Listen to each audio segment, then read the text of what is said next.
কেউ তার কথা শুনে না। এটা তার একটা ধারণা গেছে, অসুস্থ তো, অসুস্থ হয়ে বেডে পড়ে গেছে না।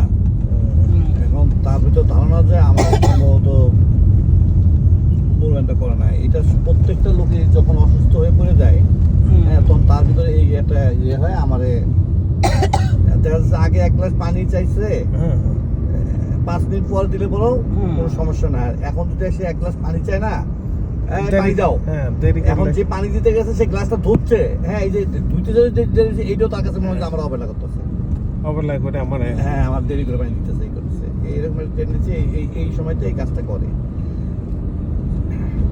কিন্তু আমার কথা হলো অস্ট্রেলিয়া নিয়ে তার তো নিয়ে আমি আরেকটা জিনিস বললাম, আমাকে চিকিৎসার জন্য নিচ্ছে না না, তাহলে বেড়াইতে এই ফিজিক্যাল কন্ডিশন কিভাবে নিবে?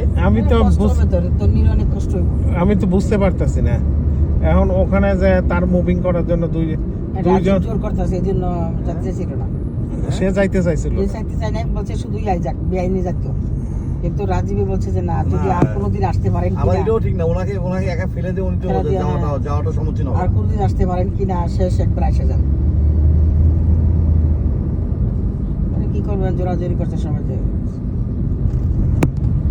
এখন বলতেছে বিআই যে আমি কিন্তু আপনারও কয়ে গেলাম, যদি আমার ওখানে কিছু হয় আমার জন্য মাটি হয় দেশে, আমার জন্য দেশে দেশে দেশে মাটি দেওয়ার জন্য, ও এই দেশে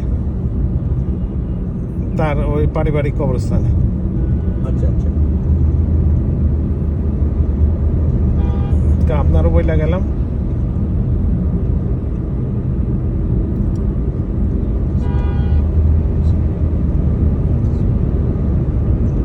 কারণ তার বড় ভাই রিসেন্টলি মারা গেছে, এই জন্য তার মনোবলটা আরো দুর্বল, সে এই জন্য মনোবলটা আরো দুর্বল।